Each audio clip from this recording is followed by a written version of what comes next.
हरे कृष्णा दोस्तों, इस कथा को जो सुनेगा उसे 84 लाख योनियों से मुक्ति मिल जाएगी। एक बार की बात है, यशोदा मैया प्रभु श्री कृष्ण के उल्हानों से तंग आ गई और छड़ी लेकर श्री कृष्ण की ओर दौड़ी। जब प्रभु ने अपनी मैया को क्रोध में देखा तो वह अपना बचाव करने के लिए भागने लगे।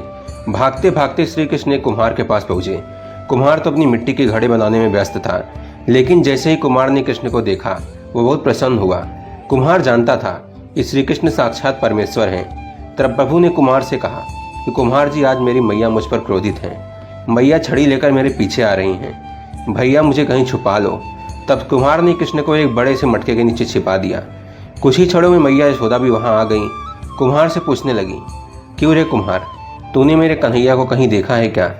कुम्हार ने कह दिया, नहीं भैया, मैंने कन्हैया को नहीं देखा। श्री कृष्ण ये सब बातें बड़े से घड़े के नीचे छुप कर सुन रहे थे। मैया तो वहां से चली गई। अब प्रभु श्री कृष्ण कुम्हार से कहते हैं, कुम्हार जी, यदि मैया चली गई हो तो मुझे इस घड़े से बाहर निकालो। कुम्हार बोला, ऐसे नहीं प्रभु जी, पहले मुझे 84 लाख योनियों के बंधन से मुक्त करने का वचन दो। भगवान मुस्कुराए और कहा, ठीक है, मैं तुम्हें 84 लाख योनियों से मुक्त करने का वचन देता हूँ, अब तो मुझे बाहर निकाल दो। कुम्हार कहने लगा, मुझ अकेले नहीं प्रभु जी, मेरे परिवार के सभी लोगों को भी 84 लाख योनियों के बंधन से मुक्त कराने का वचन दोगे तो मैं आपको इस घड़े से बाहर निकालूंगा। प्रभु जी कहते हैं, चलो ठीक है, उनको भी 84 लाख योनियों के बंधन से मुक्त होने का मैं वचन देता हूँ, अब तो मुझे घड़े से बाहर निकाल दो। अब कुम्हार कहता है, बस प्रभु जी, एक विनती और है, उसे भी पूरा करने का वचन दे दो तो मैं आपको अपने घड़े से बाहर निकाल दूंगा। भगवान बोले, वो भी बता दे, क्या कहना चाहते हो? कुम्हार कहने लगा, प्रभु जी, जिस घड़े के नीचे आप छुपे हो उसकी मिट्टी मेरे बैलों के ऊपर लाद के लाई गई है। मेरे इन बैलों को भी 84 लाख बंधन से मुक्त करने का वचन दो। भगवान ने कुम्हार के प्रेम पर प्रसन्न होकर उन बैलों को भी 84 लाख के बंधन से मुक्त होने का वचन दिया। प्रभु बोले, अब तो तुम्हारी सब इच्छा पूरी हो गई, अब तो मुझे घड़े से बाहर निकाल दो।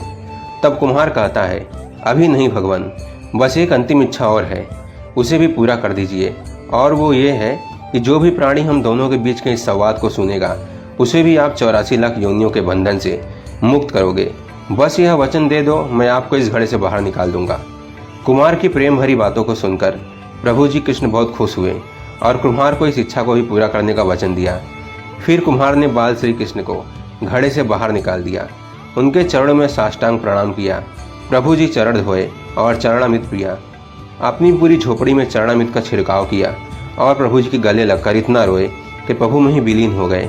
जरा सोच कर देखिए, जो बाल श्री कृष्ण 7 कोस लंबे चौड़े गोवर्धन पर्वत अपनी इकोनी उंगली पर उठा सकते हैं, तो क्या वो एक घड़ा नहीं उठा सकते थे? लेकिन बिना प्रेम रीझे नहीं नटवर नंद किशोर। कोई कितना भी यज्ञ करे, अनुष्ठान करे, कितना भी दान करे, चाहे कितनी भी भक्ति करे, लेकिन जब तक मन में प्राणी मात्र के लिए प्रेम नहीं होगा, प्रभु श्री कृष्ण मिल नहीं सकते। जय श्री कृष्ण।